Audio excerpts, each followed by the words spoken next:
pretty unfashionable. It's sort of a mantra. There's no alternative to the system we now have. Well, that idea, there's no alternative, I think is fading, because if there's no alternative, we are really screwed. And I'm old, so I won't live to see this, but you are young and you have a future. What kind of future will it be? What are the possible alternative ways of organizing on the community level, on the national, on the global level, that need to be brought into consciousness, that need to be discussed and written about and played with as ideas and enacted in some way or other, experimented with in some way or other.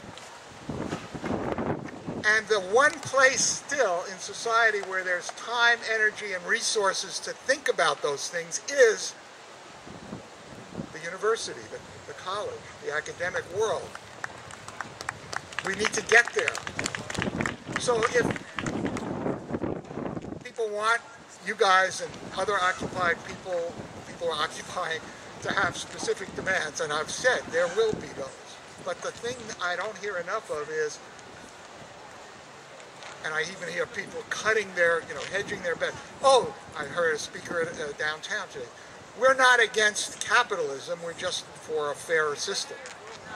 Well, that's a good question. Can you have a fair capitalism? I'm not prejudging it standing up here now, but it's something to be debated and examined much more closely than we are.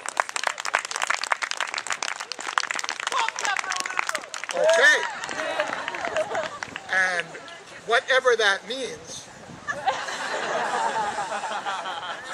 and how that can be done, is a big topic for it. Not just discussion, but experiment and action. By the way, why did they attack the bank in Isla Vista in 1969? It wasn't about these issues. Somebody was quoted famously by, in an article about the bank burning as saying, well, it's the biggest capitalist thing around.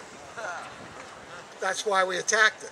It's actually one of the few structures around that you could even think of that represented the opposition.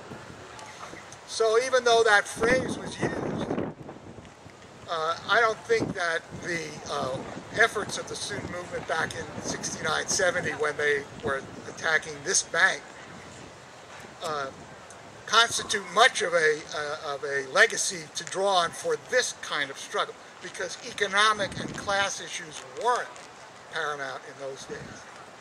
And I'm saying all this to liberate. Some of you may still have this idea, which I know many students have had over the number of years. Why can't we be more like they were in the 60s? Let's get over that now. Hell yeah! Hell yeah!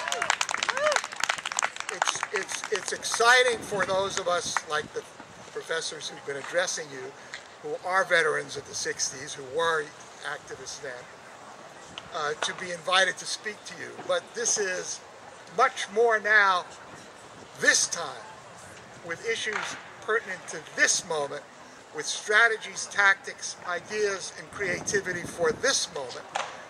Yes, draw on history, get strength from it, because as Alice said, Professor O'Connor, these movements did accomplish something. But look, this movement now is being credited already with having changed the discourse of this country in just a few weeks. We are talking now about inequality. We are talking now about power. We are talking now about class, rather than about deficits and other bizarre ideas that have been floating around about how to deal with the job situation. And it isn't simply because people have been protesting, it's because people are in pain, people are hurting, people are legitimately, deeply anxious about their own personal futures, as well as the future of the United States of America, and really the world economy.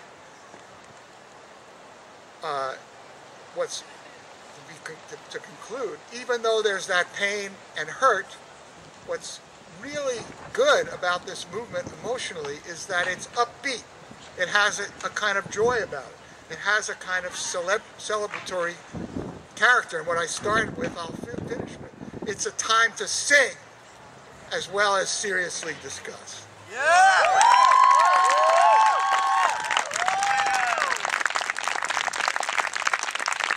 Keep the applause going, yeah. Thank you so much.